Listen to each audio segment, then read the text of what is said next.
இப்படி அப்பட்டமான அதிகார துஷ்பிரயோகம் எங்காவது நடக்குமா? என்கிட்ட மோதணும். கேமராமேனை வேலை செஞ்சு உழைச்ச துட்டில் வாங்கினது. உங்களை மாதிரி ஊராங்காசுலையா நார்வே போய் சுற்றி பார்க்குறாரு அவரு. உங்கள் புத்தி எவ்வளவு கேவலமாக இருக்குது. ஒரு மனுஷன் அவன் உழைச்சி சாப்பிட்றான், உங்களை மாதிரி பொறுக்கிட்டீங்களே. உங்களை மாதிரி உங்கள் பதவியை பயன்படுத்தி லஞ்சம் வாங்கி சம்பாதிக்கல. இவரை ஏன் பொம்மை முதல்வர் என்று அழைக்கிறேன் என்று இந்த உலகம் சமூகம் புரிந்து கொள்ள வேண்டும்.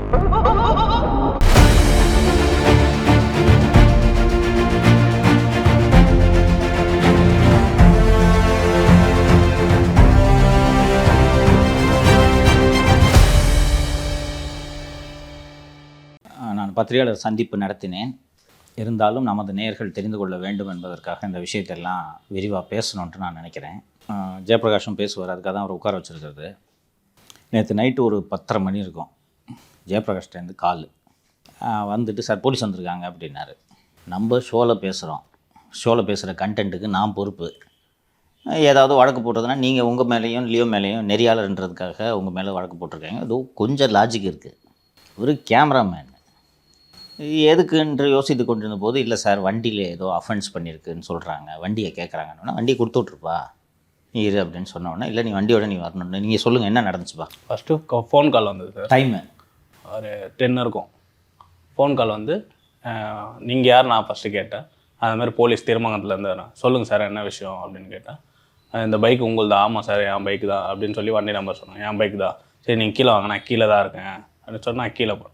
என்ன சார் சொல்லுங்கள் என்ன விஷயம். இல்லை நீங்கள் வந்து ஒரு ஆக்சிடென்ட் பண்ணிக்கிருக்கீங்க திருமங்கலத்தில். நான் சொன்னேன் சார் நான் மெட்ரோவில் தான் வந்துட்டுருக்கேன். வண்டி வந்து கோயம்பேடு மார்க்கெட்டில் பார்க்கிங் விட்டுட்டு மெட்ரோவில் தான் போகிறேன். நான் சைடே நான் போகிறதில்ல, 2 months மேலே ஆகுது. அப்புறம் எப்படி நான் ஆக்சிடென்ட் பண்ணியிருப்பேன் அப்படின்னு. இல்லை நீங்கள் ஆக்சிடென்ட் பண்ணுங்க, எங்ககிட்ட ஃபுட்டேஜ் இருக்குது. சரிங்க சார் ஃபுட்டேஜ் காட்டுங்க அப்படின்னு நான் கேட்டேன். அதுக்கு வந்து ஃபுட்டேஜ் வந்து எங்ககிட்ட இல்லை, எங்கள் உயர் அதிகாரிகிட்ட இருக்குது. நீங்கள் அதனால் வந்து நீங்கள் திருமங்கலம் ஸ்டேஷன் வாங்க அப்படின்னு சார் நைட் ஆயிடுச்சு நான் காலைல வரேன் அப்படின்னு நான் சொன்னேன். இல்லை நீங்கள் இப்போ வரணும். அப்புறம் கொஞ்சம் நேரம் கழிச்சு சரி ஓகே வண்டி மட்டும் தாங்க, போய்ட்டு சாவி எடுத்துட்டு வாங்க அப்படின்னு. நான் மேலே போய்ட்டு சாவி எடுத்துட்டு அப்போ தான் உங்களுக்கு கால் பண்ணி இந்த மாதிரி டீட்டெயில்ஸ் மறுபடியும் கீழே வந்த ஒன்று கேட்டப்போ வந்து சரி இருந்தாங்க சார் சாவி நீங்கள் எடுத்துகிட்டு போங்க, நான் காலைல வந்து வாங்கிக்கிறேன் அப்படின்னு சொன்னேன். இல்லை நீங்கள் கூட வரணும், நீங்கள் வந்து தான் ஆகணும் அப்படின்னு சொன்னாங்க.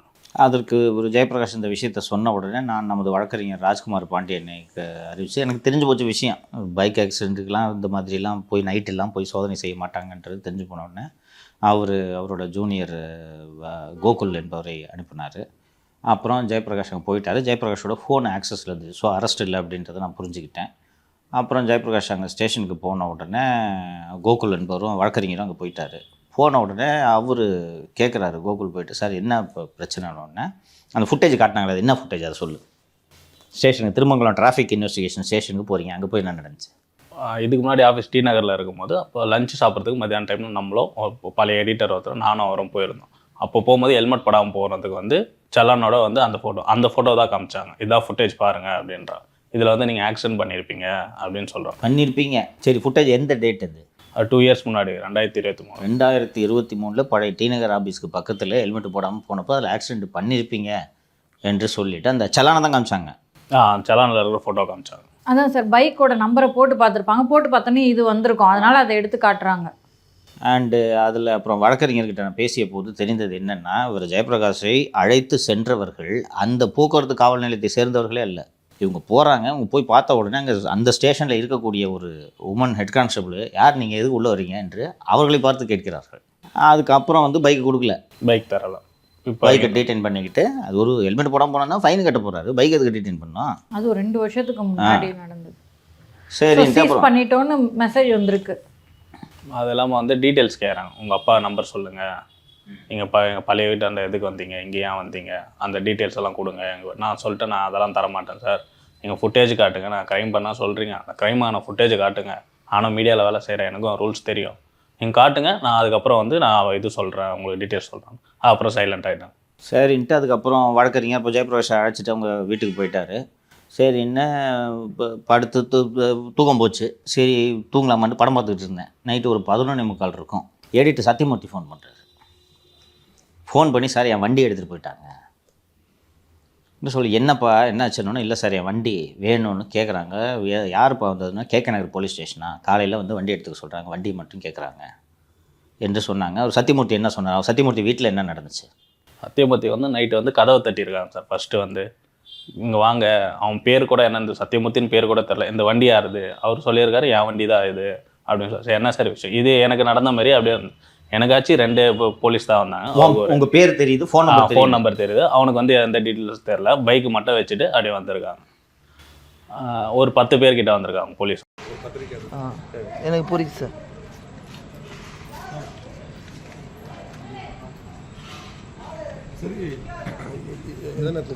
கண்டிப்பாக சார், டெஃபினட்டாக.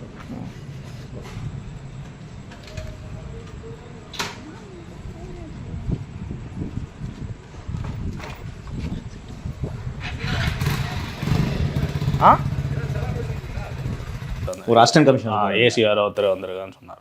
இந்த மாதிரி வந்து வாங்க எங்கள் கூட வாங்க, அவங்க வீட்டில் பேரண்ட்ஸ் இல்லை, நைட் ஆகிடுச்சு, நாங்கள் அனுப்ப மாட்டோம், காலைல வந்து. அவங்க வீட்லேயும் வயது முதிர்ந்த தாயார்.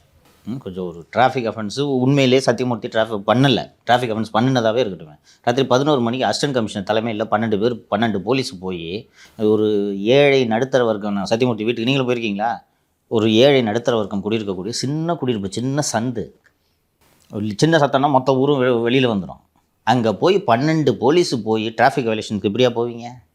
அப்புறம்ப்பா சத்தியமூர்த்தி கூப்பிட்டு நீங்கள் வாங்க அப்படின்னு சொல்லுங்க. அவங்க பேரண்ட்ஸ் வந்து இல்லை, நாங்கள் அனுப்ப மாட்டோம், நாங்கள் காலையில் தான் அனுப்புவோம், நைட்டாக அன்டைம் ஆயிடுச்சு அப்படின்னு சொல்லி, நீங்கள் வேணால் வண்டி வேணால் எடுத்துருவாங்க. வண்டி எடுத்துகிட்டு போயிருக்காங்க, இன்னும் தரலாம் இருக்கும்.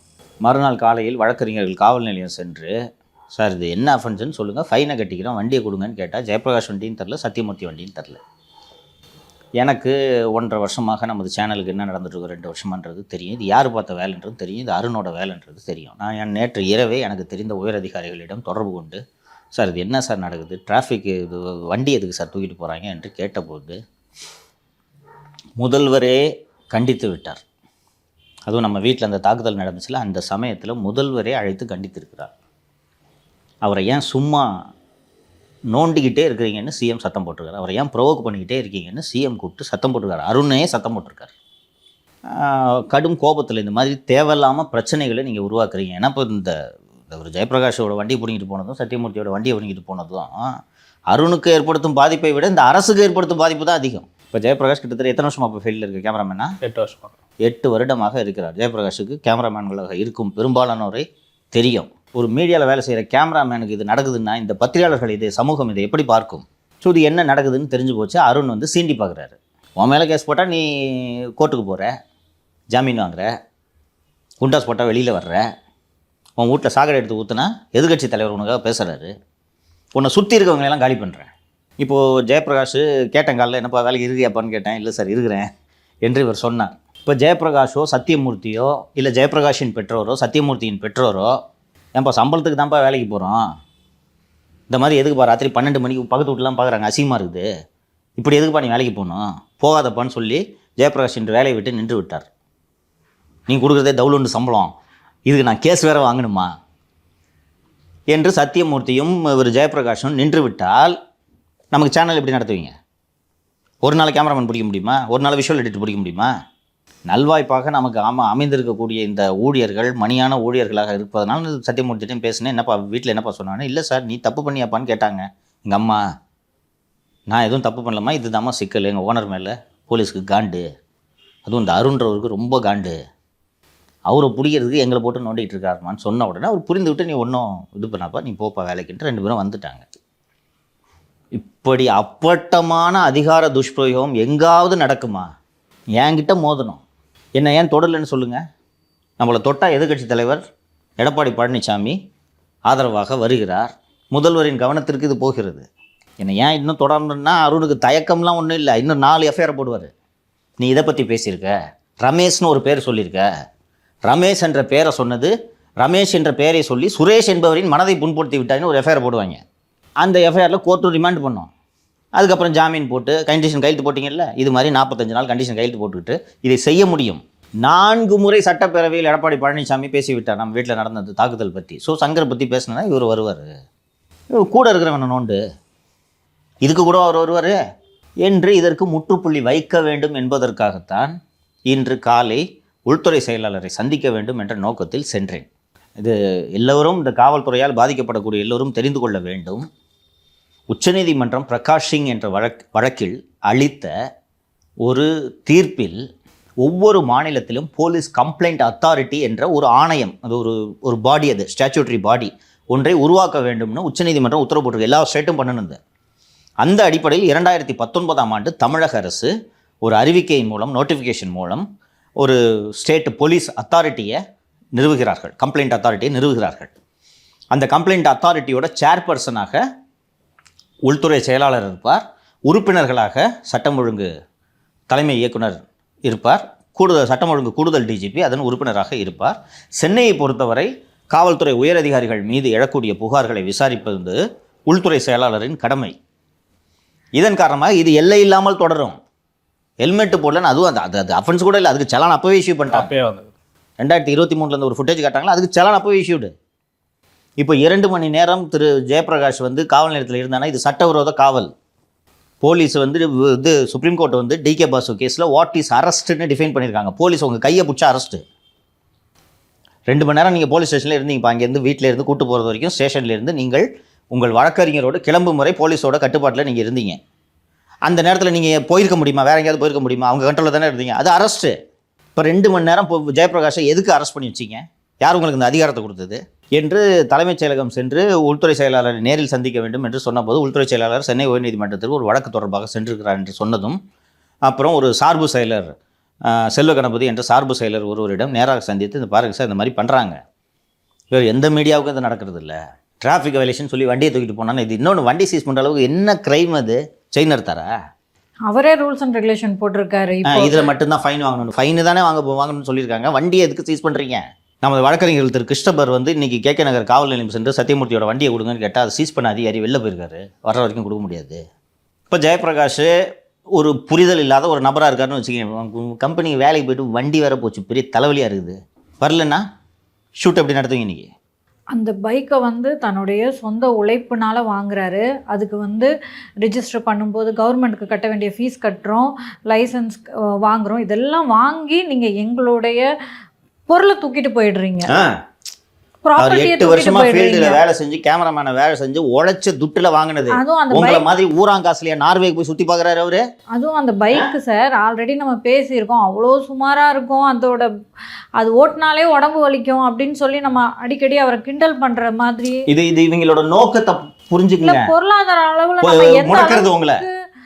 ஆல்ரெடி நம்ம சுமாரான லெவலில் தான் இருக்கோம், பொருளாதாரத்தில் ரொம்ப பெரிய ஆளுங்க கிடையாது. ஒரு பைக்கை தூக்கிட்டு போய் வச்சுக்கிறீங்கன்னா உங்கள் புத்தி எவ்வளவு கேவலமாக இருக்குது. ஒரு மனுஷன் அவன் உழைச்சி சாப்பிட்றான், உங்களை மாதிரி பொறுக்கிட்டீங்களே. ஜெயபிரகாஷும் சத்தியமூர்த்தியும் உழைத்து நேர்மையாக வாழ்க்கையை வாழ வேண்டும் என்பதற்காக தான் இந்த வேலைகளுக்கு வர்றாங்க. அவங்க உங்களை மாதிரி உங்கள் பதவியை பயன்படுத்தி லஞ்சம் வாங்கி சம்பாதிக்கல. அவனோட பொருளாதாரத்தில் கையை வைக்கிறீங்கன்னா நீங்கள் எந்த அளவுக்கு இழிமனதோடு இருப்பீர்கள். நான் போய் இன்றைக்கி தலைமைச் செயலகத்தில் நான் அந்த பத்திரிகையாளர் சந்திப்பில் பத்திரிகையாளர்கள் கேட்ட கேள்விக்கு பதில் சொல்லும்போது நான் இதைத்தான் பதிவு செய்தேன். இவரை ஏன் பொம்மை முதல்வர் என்று அழைக்கிறேன் என்று இந்த உலகம் சமூகம் புரிந்து கொள்ள வேண்டும். முதல்வர் அவர்களா ஜெயபிரகாஷ் வீட்லையும் சத்தியமூர்த்தி வீட்லையும் போய் வண்டியை தூக்க சொன்னார்? யோசிச்சு பாருங்கள். இன்றைக்கி ஊரே பார்க்குது, இது ஒரு 2 லட்சம் பேர் பார்க்க போகிறாங்க. இது அவசியமா முதல்வருக்கு? முதல்வர் நினச்சிருப்பார்னு நினைக்கிறீங்களா நீங்கள்? முதல்வருக்கு இருக்கும் சிக்கல் போதாதா? அப்போ முதல்வரை மீறி நீங்கள் இந்த மாதிரியான வேலைகளை செய்கிறீங்கன்னா உங்களுக்கு முதல்வரை பார்த்து அச்சமில்லை என்று தானே பொருள். அவர் ஒரு பைசாக்கு மதிக்கிறது இல்லை. நீங்கள் முதல்வர் கண்டிப்பார், நம்ம மேலே நடவடிக்கை எடுப்பார் என்ற அச்சம் அருணுக்கு இருந்துச்சுன்னா இது நடக்குமா? முதல்வரால் கூட என்னை மாற்ற முடியாதுன்ற ஆணவம் இல்லாமல் அருண் எப்படி இதை செய்வார்? உங்களுக்கு நினைவு இருக்கும் மாலதி, நம்ம வீட்டில் தாக்குதல் நடந்ததுனால அது அப்படியே நின்று போச்சு. திருவான்மையூர் லிமிட்டில் ஒரு கட்ட பஞ்சாயத்து பண்ணுற ஒரு ரவுடின்னு சொல்லிவிட்டு அதுக்கு அருண் சப்போர்ட்டில் பெயிலில் விடுறாங்க என்று சொல்லி நான் ட்வீட்டு போட்டதுக்காக 3 பேர் மேலேயும் எஃப்ஐஆர் போட்டு நீங்கள் போய் 40 நாள் கையெழுத்து போட்டுருந்தீங்க, கண்டிஷன் கையெழுத்து ஞாபகம் இருக்கா? இதுவும் நீங்கள் நன்றாக யோசித்து பார்த்தீர்கள் என்றால் வாராகிக்கு சப்போர்ட் பண்ணுன்றதுக்காக தான் மீண்டும் இப்போ இந்த தொல்லை. இது இது இது இது என்னென்னா என்கிட்ட ஓப்பனாக சொல்கிறாங்க, நீங்கள் வாராகிக்கு சப்போர்ட்டாக பேசுனீங்கன்னா அவருக்கு கோவம் வருது அருணுக்குன்னு. அவருக்கு கோவம் வர்றதுக்காகலாம் நான் சேனல் நடத்தல சார். முதல்ல நம்ம வாராகிக்கு சப்போர்ட்டாக பேசலாம், உண்மையை பேசணும். காலையில் வாராகி வாக்கிங் போகிறாரு, வாக்கிங் போன உடனே அவர் எதிர்க்க அருணை பார்த்த உடனே அவருக்கு கோவம் வந்து விருகம்பாக்கம் காவல் நிலையத்தில் ஒரு சிவில் டிஸ்பியூட்டில் வாராகியோட மனைவிக்கு சம்மன் அனுப்புகிறாங்கன்னா இது ஒரு ஊடகவியலாளனாக பதிவு செய்வது என்னுடைய கடமை இல்லையா? கமிஷனுக்கு பிடிக்கலன்றதுனால உண்மை பேசாமல் இருக்க முடியுமா? ஏன் இந்த ஆட்சி வீழ்த்தப்பட வேண்டும் என்பதை மக்கள் புரிந்து கொள்ள வேண்டும். நான் இதுக்காக தான் தொடர்ந்து சொல்கிறேன், காட்டாட்சி இது. ஒவ்வொரு அதிகாரியும் அவர்கள் இஷ்டத்துக்கு ஆட்டம் போட்டு கொண்டிருந்தார்கள் என்றால் அது ஆட்சியா? ஒரு அதிகாரியை கட்டுப்படுத்துறதுக்கு துப்பில்லாத முதல்வர் எப்படி தமிழகத்தை ஆளலாம்? இப்படி வெளிப்படையான மனித உரிமை மீறல்கள் நடந்து கொண்டிருக்கிறது. ஒரு உழைச்சு சாப்பிட்ற ஒரு மனுஷன் எந்த தப்புக்கும் போகாமல் நேர்மையாக வாழ வேண்டும் என்பதற்காக ஒரு மீடியாவில் ஒரு எடிட்டராகவும் ஒரு கேமராமேனாகவும் வேலை செஞ்சுட்டு இருக்காங்க. அவங்க வீட்டில் போய் சொத்தை போடுங்கிறீங்க. ராத்திரி 12 மணிக்கு போய் 10 போலீஸை கூட்டு போய் பயமுறுத்துறீங்க. எங்கே நடக்கும் இந்த காட்டாட்சி? டாஸ்மாகில் நீங்கள் ஊரெல்லாம் கொள்ளையடிச்சு இப்போ 40,000 கோடி டாஸ்மாகில் கொள்ளையடிச்சு வச்சுருக்கீங்க. அந்த டாஸ்மாகில் அமலாக்கத்துறை உள்ளே நுழைந்து சோதனை நடத்தினால் மனித உரிமை மீறல் என்று நீதிமன்றம் செல்கிறீர்கள். ஜெயபிரகாஷுக்கும் சத்தியமூர்த்திக்கும் மனித உரிமைகள் இல்லையா? காசு இருக்கவங்களுக்கு மட்டும்தான் தனி மனித உரிமை பற்றிலாம் பேசுறது. அதுவும் நீங்கள் தனி மனித உரிமை மனித உரிமைகள் எப்போது பேசுகிறீர்கள்? 40,000 கோடியை கொள்ளையடிச்சிட்டு அதுக்கு விசாரணை நடத்தினா மனித உரிமை பேசுறீங்க. உழைச்சு சாப்பிட்றாங்க அவங்க. இவங்களுக்கு மனித உரிமை இல்லையா? பொது சமூகம் தெரிந்து கொள்ள வேண்டும் எப்படிப்பட்ட ஆட்சி நடக்கிறது இங்கே என்பதை. நான் மீண்டும் சொல்கிறேன், சிஎம் வந்து ஜெயபிரகாஷ் வீட்டில் போய் வண்டியை தூக்குன்னு சிஎம் உத்தரவு போடலை. எனக்கு தெரியும், உதயநிதி உத்தரவு போடலை. அப்போது உதயநிதியை துணை முதல்வரையும் மதிக்காத ஒரு அதிகாரியை கட்டுப்படுத்துவதற்கு எந்த அருகதையும் இல்லாத ஒரு முதல்வர் எதற்கு இந்த மாநிலத்திற்கு என்பதுதான் மீண்டும் மீண்டும் நான் கேள்வி எழுப்பி கொண்டிருக்கிறேன். நீங்கள் டெல்லி போகிறீங்க, ஏற்கனவே பேட் ப்ரெஸ் இருக்குது. நீங்கள் டெல்லி போயிட்டு இருக்கிற நேரத்தில் உங்களுக்கு இப்படிப்பட்ட ஒரு பேட் பப்ளிசிட்டி அவசியமா? இப்படி இந்த அதிகாரிகளை தலை கொடுத்து ஆட விட்டால் இதனால் ஏற்பட போகும் பாதிப்பை சந்திப்பது அருணோ வருணோ அல்ல, திராவிட முன்னேற்ற கழகமும் அதன் தலைவர் மு.க. ஸ்டாலினும் தான் இதற்கான பாதிப்புகளை சந்திப்பார்கள். இன்னைக்கு கையறு நிலையில் பொதுமக்கள் இருக்கலாம். ஜெயபிரகாஷ்க்கு நடந்ததை பார்த்து ஒவ்வொருத்தனும் கும்பிடுவான். எனக்கு தெரியும், எல்லாருக்கும் இந்த ஆதங்கம் இருக்கும். ராத்திரி 12 மணிக்கு வீட்டுக்கு வந்து போலீஸ் 10 பேர் போலீஸ் வந்து பைக்கை தூக்கிட்டு போறது யாரும் விரும்ப மாட்டார்கள். நிச்சயமாக இதற்கு தேர்தலில் இந்த ஆட்சி பதில் சொல்லியே தீர வேண்டும். ஒரு வீட்டில் புந்து 70 வயசு ஒரு முதிய பெண்மணி இருக்கிறாங்க, அங்கே போயிட்டு ஒரு 20-30 பேர் போய் சாக்கடையையும் மலத்தையும் அள்ளி வீசுறீங்க. எதிர்கட்சி தலைவர் அதை 4 முறை சட்டப்பேரவையில் பேசுகிறார். அதில் சம்பந்தப்பட்ட குற்றவாளிகள் ஒருவரை கூட காவல்துறை கைது செய்து சிறைக்கு அனுப்பவில்லை என்றால் என்ன ஆட்சி இது? அப்போ உங்களுக்கு நாங்கள் உண்மையை பேசக்கூடாது, அதானே?